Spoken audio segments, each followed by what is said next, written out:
2023年第12題有呢一個 conversion， 由 alcohol 轉成 amide， 個 product 係 amide， 其實你嘅選擇唔多，因為可以做到 amide 嘅一定係 carboxylic acid， 而當中需要嘅 reagent 可以有兩款，第一款係首先利用 PCl3 跟住再用 NH3， 或者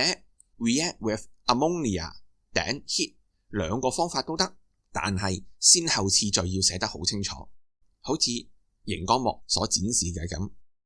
頭先講過噶啦，可以做到 amide 嘅一定係 carboxylic acid， 所以 intermediate 嘅 structure 應該係咁樣。